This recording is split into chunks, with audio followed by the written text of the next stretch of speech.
My name is Patricia Bidar, and this is my story. Pardon me for moonwalking.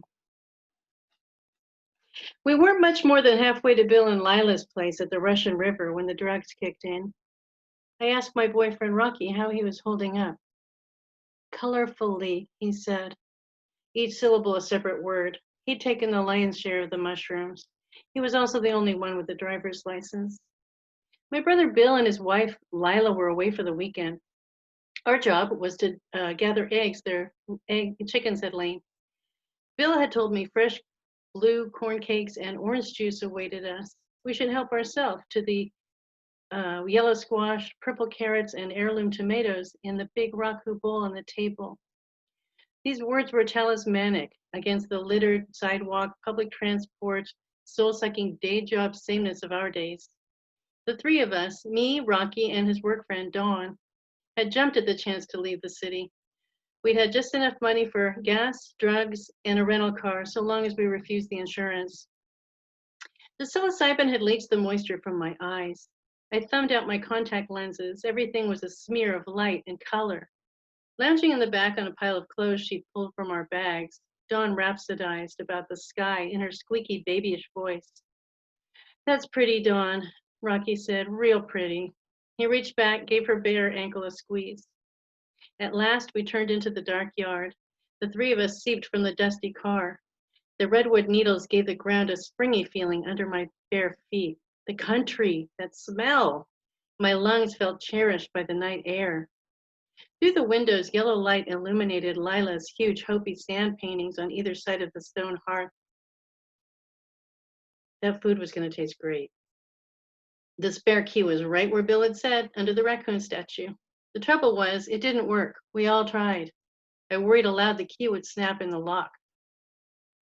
"Bastards," Rocky growled, jamming his hands into his armpits and hopping from side to side. Any sign of trouble always brought out the New York cabbie he'd been before coming out west. "Guess we break a window," Dawn squeaked. Her eyes were slits. Dawn was always suggesting big moves like this, but she never made anything happen. Mainly, she just talked about the 40-watt club back home in Athens, GA, and how she'd once partied with the B-52s. Rocky's olive face was slack. I discerned the vulnerable skull underneath. "Maybe Rue and Angel have a spare," I ventured. Bill and Lila weren't the only city couple who had moved to the Russian River. Rue and Angel we knew pretty well. A slight blonde, Angel had once been a boxer. Her ring name was the Tattooed Angel. Rue was a wild, loud country girl with a gap between her teeth. We all humped back to the rental car. On the passenger side window where I'd stuck them, I spied my withered contact lenses. I popped them in my mouth to soften them up. Rue and Angel's place was next door to a seedy putt-putt golf course, that one with the giant lavender dinosaur out front. The party was in full swing. A couple of dozen women lounged, danced, or sprawled on the back deck. Inside, it was heated up, windows fogged. Hazy, warm colors. The indigo girls warbled from the speakers. I desperately needed to pee. I barged through the festivities in my department store punk regalia and bare feet. "If it's yellow, let it mellow," the sign above the toilet read.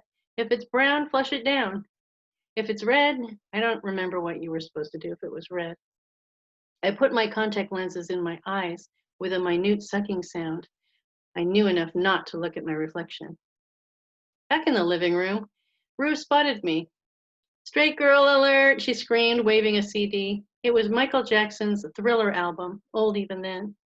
When I asked about a spare key, she fake pouted and shook her head.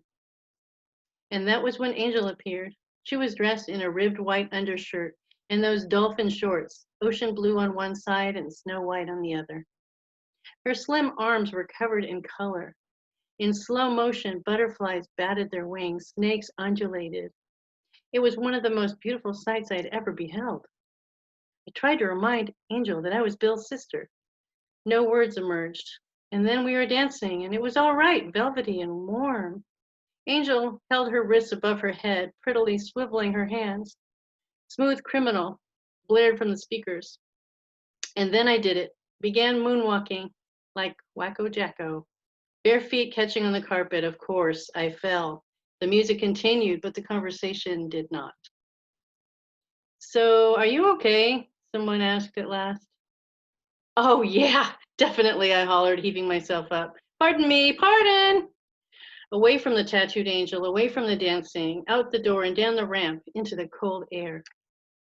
Rocky and Dawn lounged against the rental car, trying to look casual.